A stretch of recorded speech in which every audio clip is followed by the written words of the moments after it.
This is Candy with eyes to Jesus.blogspot.com, and welcome to December 3rd Anti-Vlogmas video. So it's been a very busy day. I ran errands, I had to run to the bank, I had to run to Walmart, and I just had to run around and get some things handled. So that's handled. I'm back home. I put my groceries away, and also tried on and put on a new pair of pants I got today, which goes with this shirt. So I was wearing a kind of a shredded type of blue jeans, but I found some jeans that are the green that match this shirt. So, ta-da! So, yeah, now I'm wearing these, and they are surprisingly comfortable. So, I'm in a very comfy outfit. Yeah, now I need to work on the budget and pay some bills. So, that is what I'm heading off to do next. And good evening. I am checking back in. Whew, so very busy whirlwind of a day, but now it is slowing down. My husband just got home from work a little bit ago, so we're going to do a date. And today we're actually just going to do a nice relaxing home date. In fact, he is on Netflix right now in the living room looking for a movie for us to watch together tonight. And when I was out getting groceries, I got a bottle of our current favorite wine. I picked up some of our favorite crackers and snacks, and picked up some sushi. So we'll probably have that for supper and snacks while we enjoy our movie. But one thing I wanted to show you, it's kind of a random thing, but if you or someone you know is looking for a small planner, like just a pocket-sized planner, that you don't need to have very big rings, it can be as a nice tiny planner that you want to use as a wallet or as a little planner, this one is pretty good. I don't know how to pronounce this, so I'll just show you the box it came in. And this is on Amazon. You can get them in different colors. I got the gray one, and I think I got it for like $26. But it comes with everything you need to get a pocket-sized planner set up. And it's a copy of the pocket-sized Filofax Malden, but the rings are smaller, a bit smaller than the pocket-sized Filofax Malden. And this one, I got it actually for a gift for someone. So I thought I'd show it to you before I get it all packaged up. So yeah, I got the gray one, and it comes with the exact same pocket configurations, including the back pocket, just like the pocket-sized Filofax Malden does. But we're talking $26 instead of like $100-something or $70-something for the pocket-sized Filofax name. But this also comes with some really good inserts, kind of comparable because Filofax does as well, but these ones are undated, so it's kind of nice because that way you don't have to use them in the same year. You get like a nice vellum clear flyleaf. It gives you a whole bunch of to-do list sheets here up front. You get a whole bunch of lined paper with it. You get a bunch of graph paper with it. You get some phone and address contacts pages that you can fill out. And then you get a week on 2 pages undated for planning. So I think that's the rest of it there. The only thing is the Filofaxes come with dividers as well. This one doesn't, so you'd have to put in your own tabs or dividers. But I mean, it comes with everything else to set up a basic planner. So if you're looking for a nice planner gift for someone, or if you're looking for a nice small planner for you, $26. This is a good deal. All right. Now, let's move into today's tidbit for another reason as to why I don't celebrate Christmas. And so for this one, we're going to turn in our Bibles, I suggest the Young's literal translation, into 1 Kings, or 1 Kings chapter 11. And we're just going to take a look at, verses 4 through 7. So, verse 4. And it cometh to pass, at the time of the old age of Solomon, his wives had turned aside his heart after other gods, lowercase g. So pause there for a minute. What have we learned is what are the spirits of lowercase g gods that the people would whore after. They are demons, okay, fallen angels. All right, so his wives have turned aside his heart after other gods, and his heart hath not been perfect with Jehovah his God, like the heart of David his father. Now let's stop there. How was the heart of King David perfect with God? Because if you know much about King David and you've read the scriptures, then you know that King David committed adultery and King David committed murder. Yet, even though he committed adultery and he committed murder by getting the husband of the woman he committed adultery with killed, how was David's heart perfect with God? It's because, look at the context here.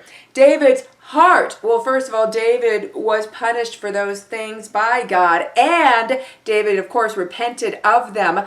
So, but David's heart was perfect with God, because unlike Solomon, David didn't let his heart get turned aside after the gods of the nations, after the ways of the world, after the gods and religious traditions of the other peoples around him. He kept his eyes set on Jehovah God, the one true God. He didn't fall for these false gods. And don't think it's a matter of being smart versus not being smart, because Solomon was actually given wisdom from God. Solomon had God-given wisdom, and Solomon is still, in his old age, falling for the false gods of the land. He's going to give in to them a bit.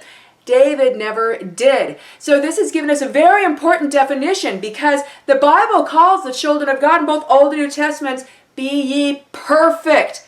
How are we supposed to be perfect? It's talking about this. It's talking about we're supposed to have hearts that are perfect for the Lord. We're going to sin and we're going to mess up. King David is our example here. But when we are perfect and our hearts are perfect with the Lord, that means we only worship Jehovah God. We only worship the one true God. We are not following after the traditions of the false gods of the land. And this is what, unfortunately, at this point here, Solomon is falling into. Okay? So, read that again, verse 4. And it cometh to pass at the time of the old age of Solomon, his wives had turned aside his heart after other gods, and his heart hath not been perfect with Jehovah his God, like the heart of David his father. Are your close friends, are your family members pulling your heart away from God, trying to pull you into celebrating Christmas, when we've already seen it's been clearly established in the scriptures we're not to partake of such things? All right, verse 5. And Solomon goeth after Ashtoreth, goddess of the Zidonians, and after Milcom, the abomination of the Ammonites. Now notice it's saying Ashtoreth of the Zidonians and Milcom of the Ammonites, because Ashtoreth and Milcom have different names throughout the Bible depending on the different people groups who are worshiping that demon god. So Ashtoreth is historically Nimrod's wife. In the Babylonian tablets we read that her name was Semiramis. Okay, but Ashtoreth, Ashtaroth, Isis, Diana, Ishtar, Easter, Aphrodite, etc. They're all the same names for this same woman, the same goddess here, Ashtoreth. So it says here that he goes after Ashtoreth, goddess of the Zidonians. So the Zidonians referred to as Ashtoreth. All right, and he also goes after Milcom, the abomination of the Ammonites. So the male god Milcom, this is the same god as Baal, B-A-A-L. But the Ammonites called Baal Milcom. Now, what's really significant here is the pronunciation for Ashtoreth in English is Easter. Ashtoreth Sunday. Easter Sunday. In Easter, it was always a very pagan thing. It was never about the resurrection of Christ. It was celebrated long before Christ was born on this earth and was killed on the cross and resurrected. Resurrection Sunday doesn't always land on a Sunday. Resurrection Day is 3 days after Passover each year on the calendar. Sometimes that coincidentally falls on Ishtar or Easter or Ashtoreth Sunday, but a lot of times it does not, and it doesn't always land on a Sunday because the Jewish calendar, the Hebrew calendar, does not line up with our Gregorian calendar, so it's going to move around. Resurrection Day is 3 days after Passover. Every once in a while it lands on the same day as Easter Sunday, but Easter is not about the resurrection of Jesus Christ. Easter is the English name for Ashtoreth. And Ashtoreth Sunday was very often celebrated by people waking up, gathering together at sunrise for a sunrise service. And they would rape and impregnate women on the altar. And then they would take the babies from the women who were raped and impregnated from the previous year, and they would murder them on the altar. And then children would come with eggs, and they would dip them in the murdered infants' bloods to dye their Ishtar or Ashtoreth eggs, their Easter eggs. So this is one of the things. So when it says here, and Solomon goeth after Ashtoreth, goddess of the Zidonians, in today's speak, that would be saying as one of the characteristics or attributes of that in modern days would be to say, yeah, his so-and-so wife, his Zidonian wife, she's got him celebrating Easter now. He didn't celebrate Easter before because he knew that Ashtoreth is a false goddess and he wouldn't go after that, but she's got him celebrating Easter now. Okay, and then the second half of verse 5, and he went after Milcom, the abomination of the Ammonites. Milcom is Baal, but the Ammonites called him Milcom. And when is Milcom's or Baal's birthday? It's around or right on December 25th. So now we say, oh, and his Ammonite wife, she's got him celebrating Christmas now. Of course, they didn't call it Christmas back then. This was actually right before Saturnalia. It became known as Saturnalia. It was a predecessor before Saturnalia. Eventually turned into Saturnalia. Saturnalia basically turned into Christmas. So his wives have him now celebrating Easter and Christmas and going after these false gods. Verse 6, and Solomon doth the evil thing in the eyes of Jehovah, and hath not been fully after Jehovah like David his father. So this verse goes with verse 4.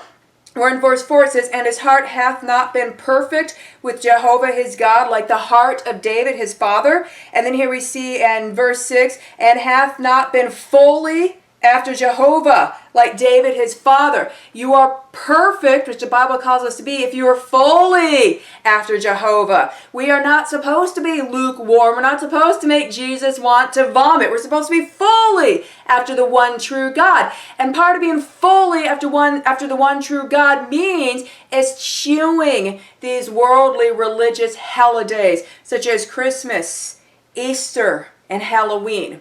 Now, you have Thanksgiving. That's a national American holiday where we are gathering together with family and friends to give thanks to God. Thanksgiving.